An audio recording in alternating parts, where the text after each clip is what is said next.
Assalamualaikum Pak Roni. Waalaikumsalam, Miss Siva. Apa kabarnya nih Pak hari ini Pak? Alhamdulillah luar biasa. Miss Siva bagaimana? Alhamdulillah sehat juga Pak.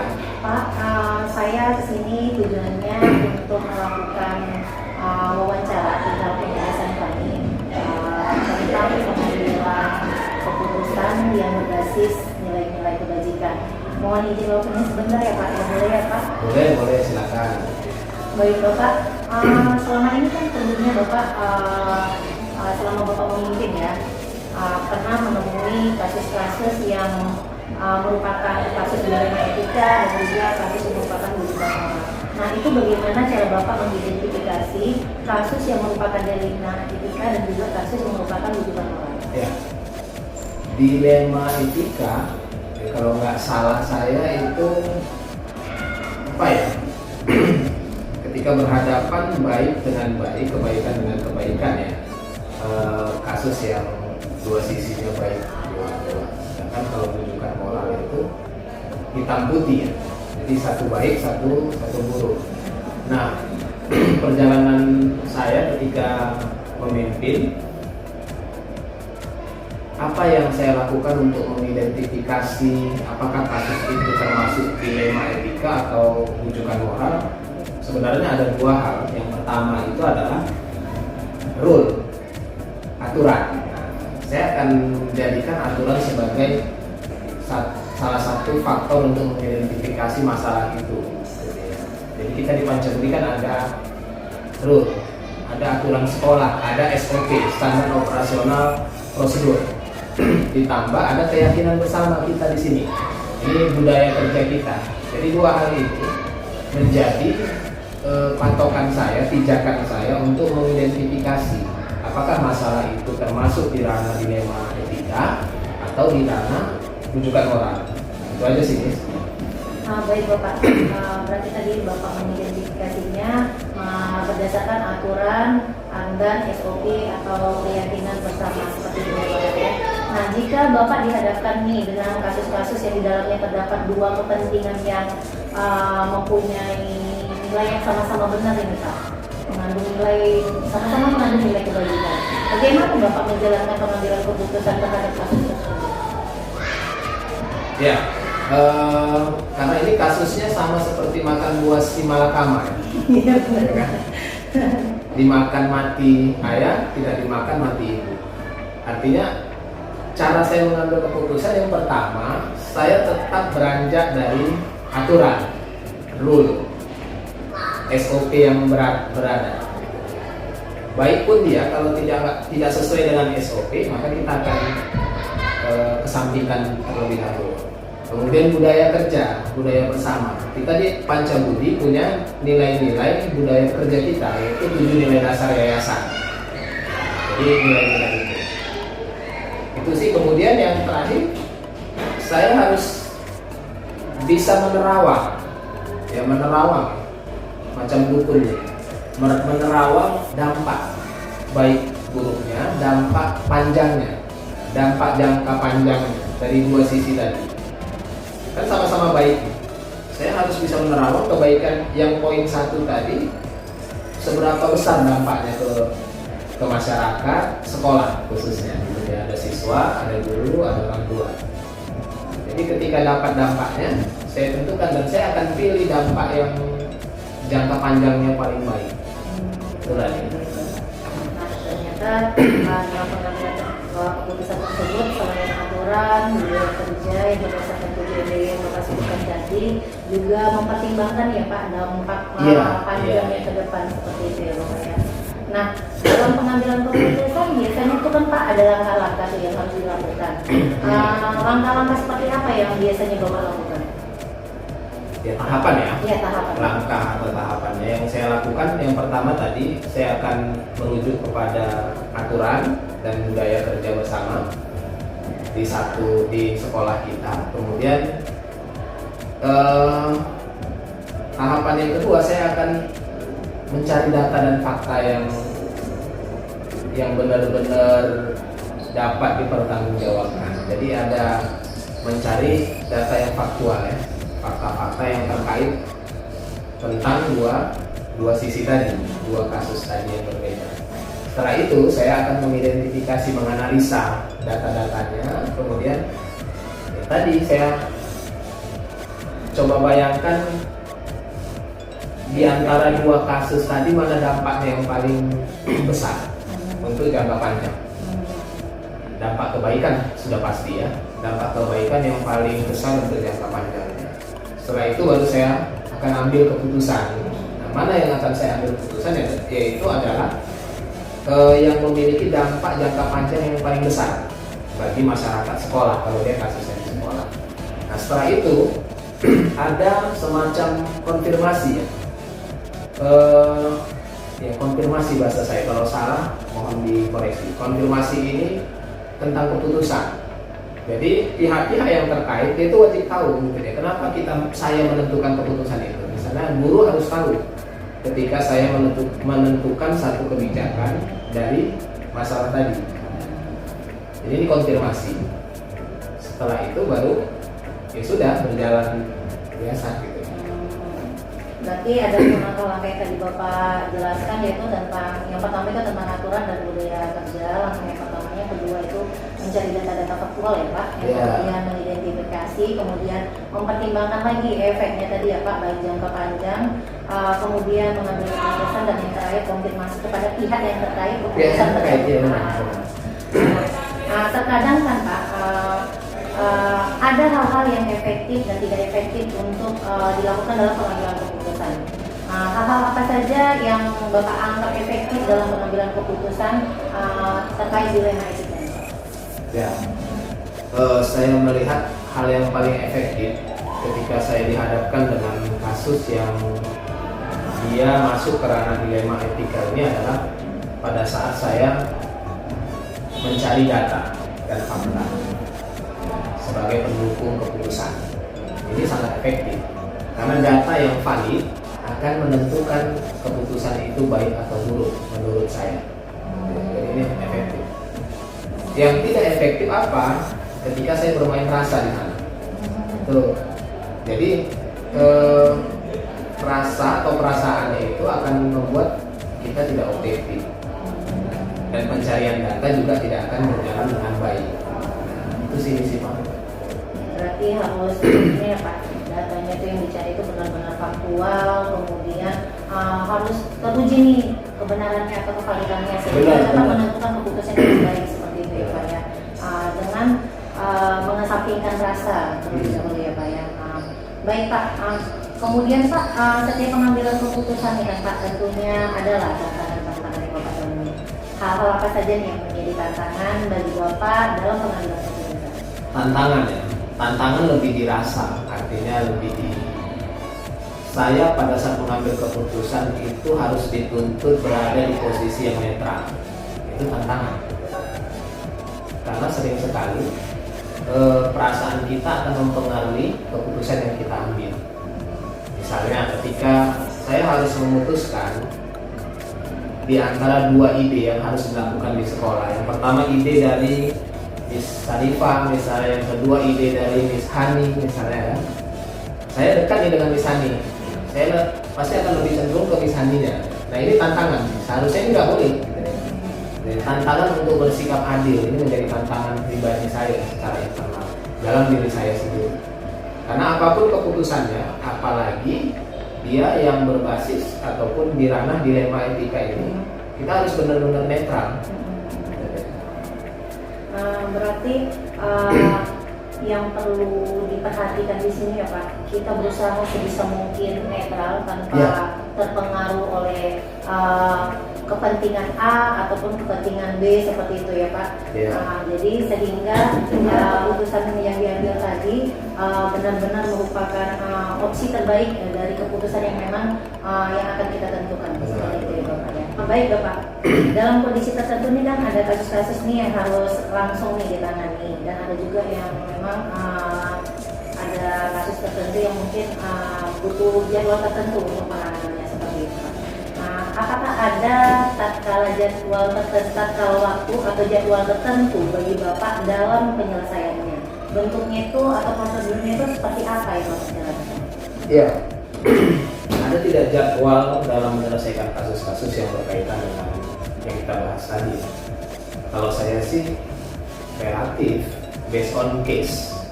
Jadi berdasarkan kasus berat tidaknya, ya, kasus berat tidaknya. Jadi ada beberapa kasus yang saya tidak membutuhkan banyak waktu. Kita bisa selesaikan langsung di hari yang sama. Tapi ketika saya tidak punya data yang valid, saya harus ambil waktu. Ambil waktunya itu misalnya, oke, 3 hari lagi akan kita putuskan. Disitulah saya akan bergerilya mencari data, menimbang, kemudian menganalisa sampai menimbang baik buruknya dampak tadi.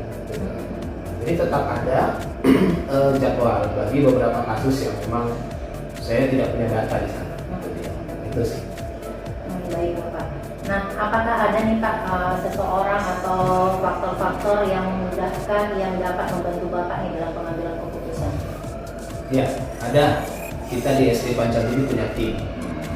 Ada tim kita, di tim manajemen ada wakil saya 2, wakil kesiswaan dan wakil akademik, kemudian ada juga staf, bendahara, kemudian kita punya guru-guru.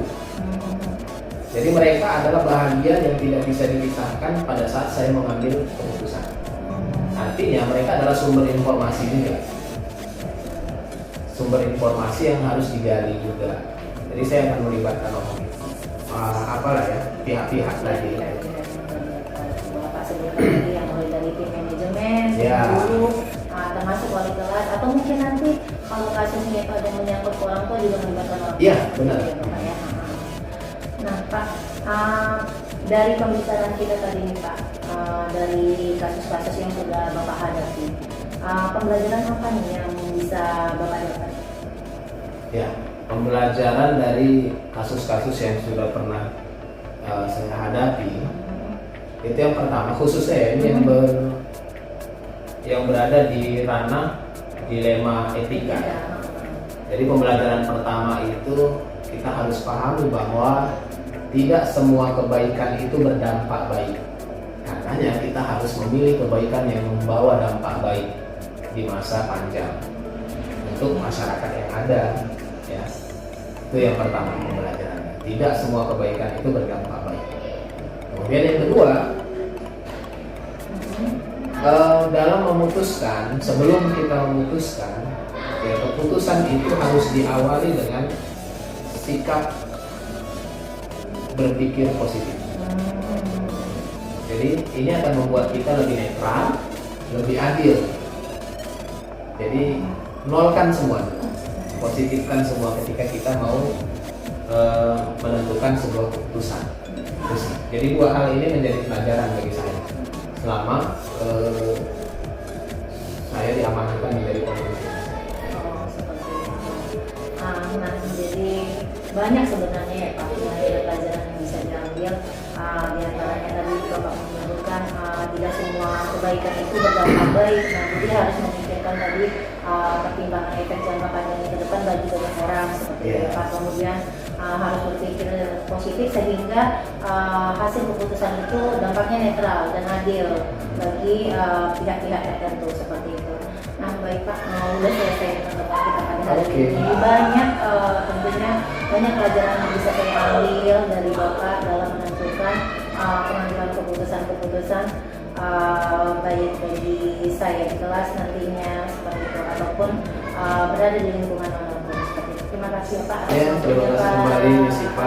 Assalamualaikum Bapak. Waalaikumsalam warahmatullahi wabarakatuh.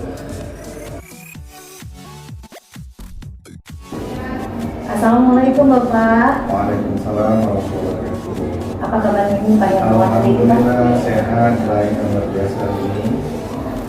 Bapak izin ya Pak, saya hari ini hadir menemui Bapak dengan tujuan ingin melakukan wawancara nih perihal tugas calon guru penggerak angkatan 5 dari kami untuk mewawancarai beberapa kepala sekolah dalam hal pengambilan keputusan yang mengandung nilai-nilai berbasis kebajikan seperti itu Bapak. Baik Bapak, langsung saja ya Pak ya. Pak, selama ini tentunya kan orang Bapak pernah menjumpai beberapa kasus di mana kasus itu merupakan kasus dilema etika dan juga kasus rujukan moral. Bagaimana cara Bapak untuk mengidentifikasikan kasus yang merupakan dilema etika dan juga kasus yang merupakan rujukan moral? Ya, yang pertama memang dua hal yang hampir sama ini. Pertama dilema etika, yang kedua rujukan moral. Hampir setiap tahun, setiap angkatan kita menemui, baik itu kasus-kasus yang muncul dari siswa, siswa dengan guru dan seterusnya. Nah, ini yang penting bagi kami adalah yang pertama koordinasi dalam menginventarisir data-data temuan di lapangan. Oleh karena itu, terkait dengan permasalahan-permasalahan yang sering muncul ini, kalau kita bicara tentang dilema etika, saya pikir ini termasuk memang butuh keterampilan dalam mengambil keputusan. Nah, terkait bahkan dengan rujukan moral yang kita bisa pastikan sebenarnya sederhana, tetapi terkadang di lapangan sulit mengambil keputusan. Contoh kasus, kita pernah misalkan hampir memecat siswa, tetapi di akhir penghujung kelas 9 tahun 2018 yang bersangkutan akan melaksanakan ujian nasional. Jadi memang sulit waktu itu, tetapi yang mau kita luruskan pada akhirnya adalah menentukan dulu paradigma terkait dengan antara kebenaran misalkan dengan rasa empati kasihan kita terhadap siswa tadi, maka akhirnya kita mengambil sebuah keputusan yang memang memberikan keadilan terhadap siswa, bahwa kalau tidak kita ikut sertakan ujian nasional, maka siswa tersebut akan mengalami dampak yang luar biasa dan yang hitungan pada saat itu. Nah, yang kita putuskan yang bersangkutan tetap ujian nasional. Nah, jika nih Bapak dihadapkan dengan kasus-kasus yang di dalamnya terdapat dua kepentingan yang sama-sama benar atau sama-sama mengandung nilai kebajikan, bagaimana Bapak menjalankan pengambilan keputusan terhadap kasus tersebut? Nah, itu memang kepala sekolah saya sendiri di sini di awal tidak bisa memutuskan sendiri. Nah, rangkaian ini kan rangkaian akhir puncak. Kepala sekolah itu akhir dari semua peristiwa, bahwa di awal tentu sudah ada guru wali kelas, sudah melalui guru bimbingan konseling mereka, sudah melalui bahkan wakil kepala sekolah bidang kesiswaan dan kurikulum. Nah, data-data yang dikumpulkan ini perlu memang dibicarakan di sekolah untuk mengambil sebuah kesimpulan dari keputusan. Jadi tidak serta-merta kita langsung membuat keputusan dan kebijakan terkait dengan peristiwa tadi. Jadi alurnya panjang karena kita melalui. Berarti harus mencari data faktualnya ya, terkait permasalahan tersebut dengan melibatkan beberapa pihak, baik itu GDS, wali kelas, gitu kan, WKS kurikulum, WKS kesiswaan dan juga bimbingan konseling seperti itu ya Bapak ya. Dalam pengambilan keputusan Pak, biasanya itu kan ada langkah-langkah atau prosedur yang harus dilakukan. Nah, langkah-langkah seperti apa nih yang biasanya Bapak lakukan? Atau prosedur seperti apa yang biasanya Bapak lakukan? Nah, yang pertama memang perlu adanya data. Selain daripada pengamatan, langsung melihat peristiwa tadi, tapi menginventarisir data-data, bukti-bukti dari sebuah ataupun katakanlah kasus-kasus yang sudah dikumpulkan oleh masing-masing yang berkepentingan, baik guru dan studi, wali kelas, bahkan wakil kepala sekolah. Yang pertama, setelah data terkumpul, kita lakukan juga namanya penilaian antar sejawat. Bisa saja misalkan siswa tadi kita tanya terhadap siswa lain perilakunya sehari-hari. Bisa saja siswa tadi kita tanya pada guru bidang studi yang berbeda. Kita khawatir nanti penilaiannya ternyata subjektif, misalkan hanya pribadi guru, gitu ya. Maka memang setiap keputusan ini melalui banyak banyak sekali yang harus diperhatikan. Jadi tidak bisa serta-merta kita membuat keputusan yang berdampak nanti terhadap siswa tadi. Nah, berarti bukan hanya diperlukan pengamatan saja, kemudian memang harus berdasarkan data tadi ya Pak, kemudian harus interview ataupun menanyakan langsung kepada beberapa pihak terkait permasalahan tersebut, termasuk rekan sejawat siswa tadi ya Pak. Yeah. Nah Pak, terkadang kan Pak ada hal-hal yang efektif dan tidak efektifnya untuk pengambilan keputusan. Hal-hal apa saja Pak yang Bapak anggap efektif dalam pengambilan keputusan terkait UMA itu? Nah, efektif ini biasanya selalu berdampingan dengan efisien. Efektif dan efisien. Efektif berarti bahwa seluruh yang telah diputuskan itu memberikan kebaikan. Efisien ini berarti terkait dengan persoalan masa ya, waktu. Jadi yang utama yang efektif itu dalam mengambil keputusan adalah pada saat semua data itu sudah terkumpul. Jadi kalau sebuah peristiwa tidak didukung dengan data-data dan bukti-bukti, ini tidak bisa. Tapi kalau sudah lengkap, ini bisa diputuskan dengan bisa lebih cepat dan lebih sederhana. Berarti kaitannya dengan inventarisasi data-data ya Pak, kumpul. Nah Pak, setiap pengambilan keputusan kan Pak, ada kalanya ada tantangan yang ditemui. Nah, hal-hal apa saja nih yang menjadi tantangan bagi Bapak dalam mengambil keputusan? Ya, banyak sekali tantangan. Yang utama adalah tantangan yang berasal dari siswa maupun orang tua siswa ya. Kadang-kadang waktu kita mengambil keputusan ini, kita juga melihat latar belakang dari siswa yang bersangkutan, baik persoalan pribadi di rumah, ekonomi dan seterusnya. Sehingga memang setiap keputusan tadi berlaku adil. Nah, jangan sampai akibat hal-hal yang memang dia hanya sifatnya untuk daya dukung, misalkan karena persoalan uang, keterbatasan kecerdasan, lalu kita mengambil keputusan yang kita anggap kurang tepat, mengakibatkan siswa tadi bahkan lebih tidak baik posisinya. Baik Bapak. Nah, dalam kondisi tertentu Pak, tentunya ada kasus-kasus yang memang harus langsung ditangani pada saat itu juga, dan ada juga kasus-kasus yang mungkin tidak dapat kita selesaikan pada hari itu juga atau pada saat itu juga.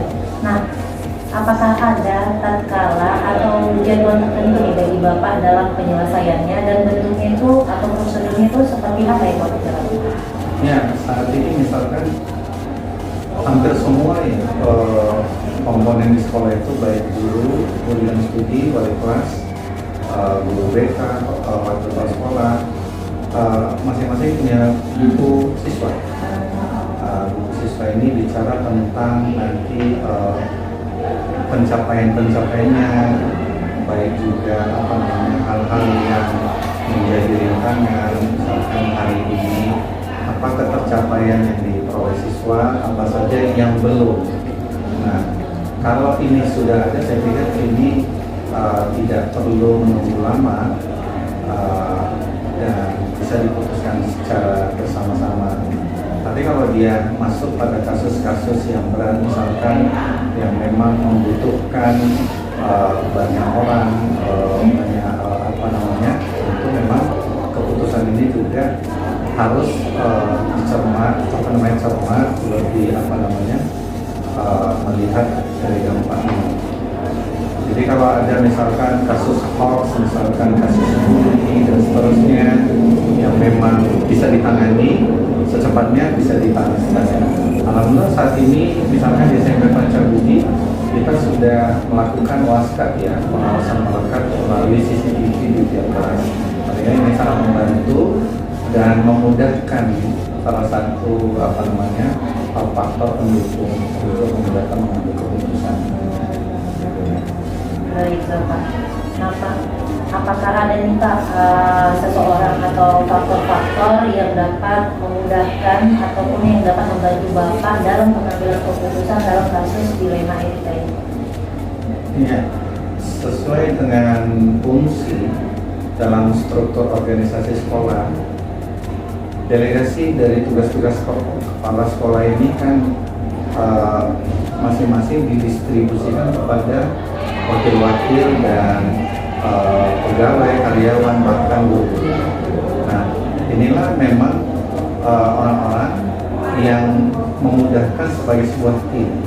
Jadi perlu ada tim, perlu ada musyawarah, perlu ada komunikasi bersama, dan seterusnya. Sehingga memang semua keputusan ini tidak serta-merta keputusan yang cepat tapi berdampak tidak baik, tetapi keputusan kolegial bersama. Berarti tadi selain GDS, wali kelas, kemudian melibatkan WKS kesiswaan dan juga kurikulum serta BK, bisa juga tidak Pak kalau kita itu melibatkan orang tua di hal kasus-kasus tertentu seperti itu Pak? Nah, sebenarnya orang tua dalam hal ini komite sekolah sangat dibutuhkan. Misalkan pada saat kita menentukan arah kebijakan sekolah ya, merumuskan visi, tidak hanya guru yang ditawarkan, tapi juga orang tua. Sehingga memang apa yang mau dicapai oleh sekolah, apa yang menjadi target-target sekolah itu bisa disosialisasikan langsung oleh orang tua. Termasuk juga keputusan-keputusan ini. Jadi perlu memang beberapa orang tua bisa mewakili, bahkan bisa saja kita buka forum untuk diskusi dan seterusnya. Sehingga memang semua komponen yang termasuk dalam warga sekolah ini punya kontribusi yang sama dalam memajukan dan menjaga kualitas sekolah tadi. Baik Bapak, dari pembicaraan kita nih Pak, di hal tadi dari kasus-kasus yang sudah Bapak hadapi seperti itu, pembelajaran apa nih yang bisa Bapak ambil dari kasus-kasus? Yang pertama tentu bahwa kepala sekolah bukanlah satu-satunya penentu, tetapi sebagai sebuah tim perlu ada koordinasi. Maka seluruh stakeholder yang ada di sekolah tadi, baik guru, baik wakil kepala sekolah dan seterusnya, punya andil yang sama. Jadi perlu ada kebersamaan, perlu ada koordinasi, perlu ada komunikasi dan seterusnya untuk dapat menjadikan sekolah tadi tetap lebih baik, terutama dalam mengambil sebuah kebijakan dan keputusan. Baik Bapak, berarti diperlukan komunikasi, koordinasi dan juga kolaborasi ya Pak, antara tim-tim yang ada di sekolah seperti itu. Baik Bapak, sekian pertemuan kita pada hari ini Bapak. Saya mengucapkan terima kasih sebanyak-banyaknya untuk waktunya. Semoga apa yang sudah saya dapatkan dari interview hari ini dapat menjadikan pelajaran yang terbaik buat saya dalam menentukan keputusan ke depannya. Baik Bapak, terima kasih. Assalamualaikum Bapak.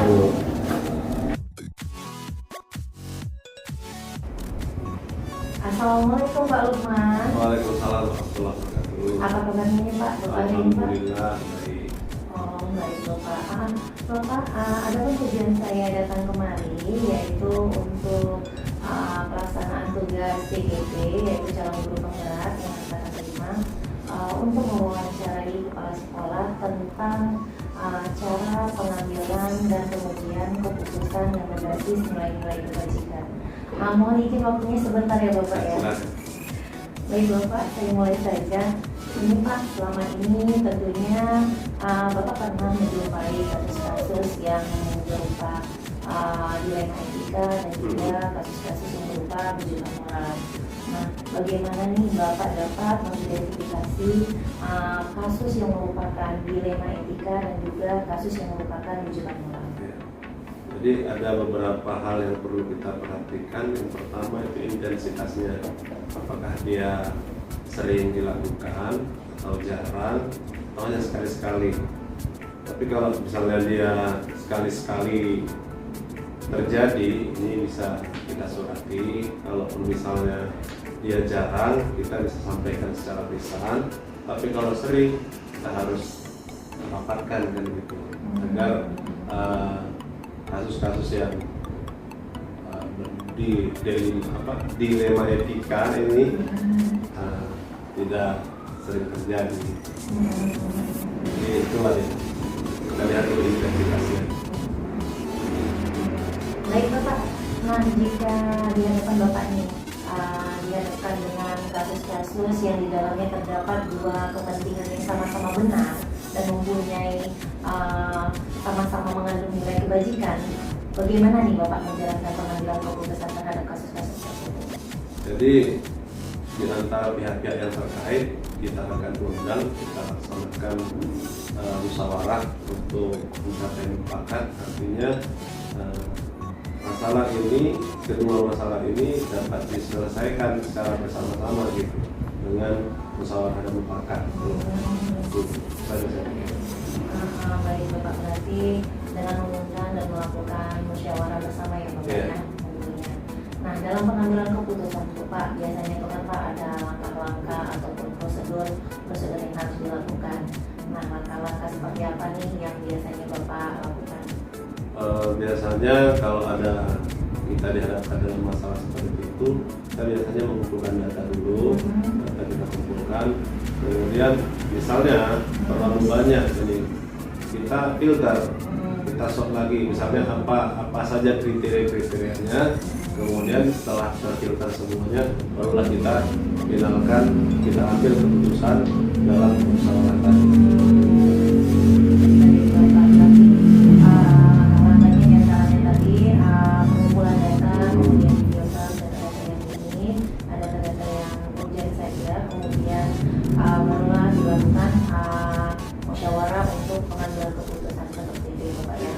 Terkadang kan Pak, dalam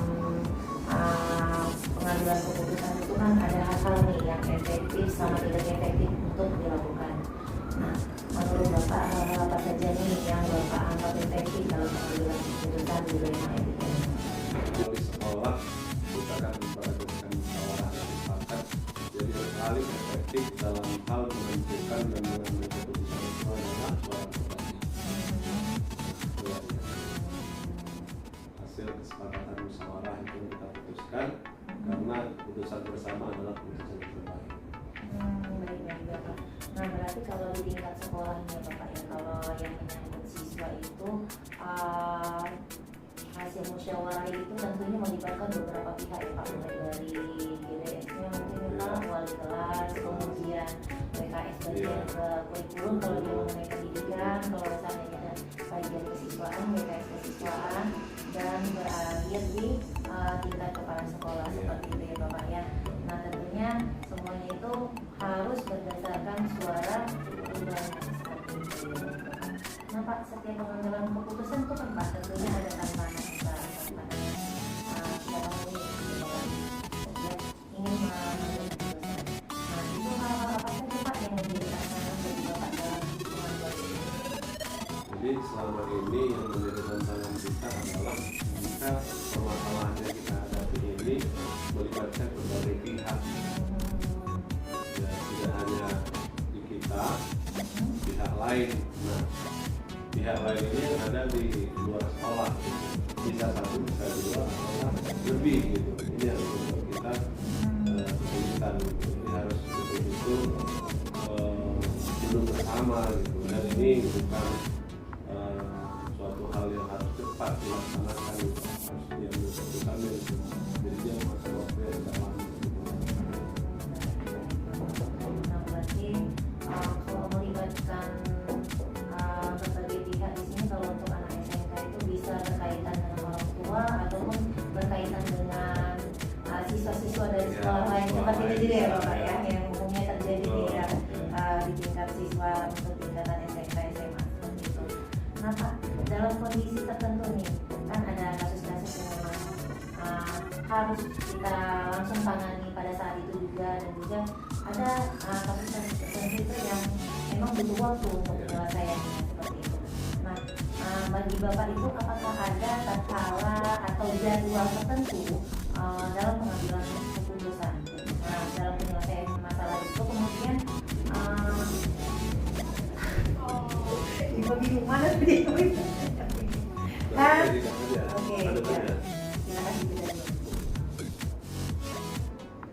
Oh ini Nomor ya lupa itu nomor Bang, maaf ya Bang, itu kan kalau waktu.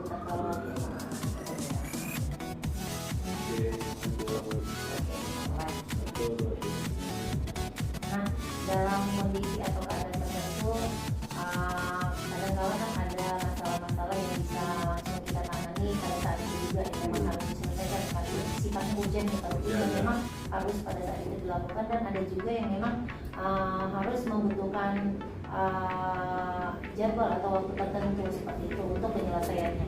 Nah, ini bagi Bapak ini apakah ada tatkala atau jadwal tertentu untuk penyelesaian masalah tersebut, dan bentuk serta prosedur seperti apa yang Bapak jalankan? Ya, seperti yang saya sampaikan sebelumnya, kalau masalahnya di internal itu kita selesaikan. Tapi kalau melibatkan berbagai pihak, ini mungkin kita membuat surat, kemudian menunggu balasan, kemudian mengatur jadwal dan seterusnya, barulah diadakan musyawarah gitu. Jadi itulah dia prosedur frekuensi yang harus dijalankan. Kalau memang masalahnya tidak internal dan tidak untuk dinamasi, bisa langsung diselesaikan seperti itu ya Pak. Kalau seandainya dia melibatkan berbagai macam pihak, butuh prosedur ya Pak. Mulai dari pemanggilan atau surat undangan untuk pemanggilan pihak-pihak tertentu, kemudian dijadwalkan kapan, kemudian baru dilakukan musyawarah seperti itu ya Pak ya. Nah Bapak, apakah ada seseorang atau faktor-faktor yang memudahkan yang dapat membantu Bapak dalam pengambilan keputusan kasus dilema etika ini? Ya, kalau di sekolah ini kan banyak yang terlibat. Sumber kita adalah siswa. Yang sering menjadi masalah adalah siswa. Kita adalah siswa yang bermasalah. Jadi adapun partner kita dalam membantu dalam untuk menyelesaikan ini semua ada beberapa pelajaran, beberapa kelas. Kalau di SMK ini kebetulan ada yang namanya ketua program studi gitu. Kemudian di level manajemen itu ada wakil bidang kurikulum, ada wakil bidang siswa. Itulah orang-orang yang selama ini membantu kita dalam hal pengambilan keputusan. Berarti kalau siswa itu seperti tanggung jawab Iya. yang dibagi temannya seperti itu ya Pak, yang dilibatkan selain dari guru, wali kelas, kemudian ketua prodi, tapi WKS 1 dan juga WKS 2 di Bapak. Nah Bapak, dari pembicaraan kita, kemudian dari kasus-kasus yang sudah Bapak hadapi, pembelajaran apa yang bisa Bapak ambil dari kasus-kasus ini? Jadi dalam hal pengambilan keputusan apalagi dia di dunia etika tidak terbatas dimakan ibu. Iya. Ya, kan gitu. Jadi ini betul-betul harus matang, harus melibatkan berbagai pihak. Kemudian nggak bisa kita putuskan dengan kepala sendiri, harus pakai kepala orang lain juga. Jadi dari situlah gunanya memang dalam ajaran agama kita juga diajarkan supaya kita bermusyawarah. begitu juga di Pancasila sila keempat ya, kita dianjurkan untuk bermusyawarah. Berarti ini ya Pak, intinya itu dengan bermusyawarah insya Allah masalah yang besar akan menjadi kecil dan masalah yang kecil itu akan terselesaikan seperti itu ya. Baik Bapak, sekian Pak pertemuan kita pada hari ini. Saya sangat-sangat berterima kasih Pak atas waktunya dan Bapak berikan pada hari ini. Semoga hasil dari wawancara ini bisa menjadi tambahan ilmu pelajaran buat saya dalam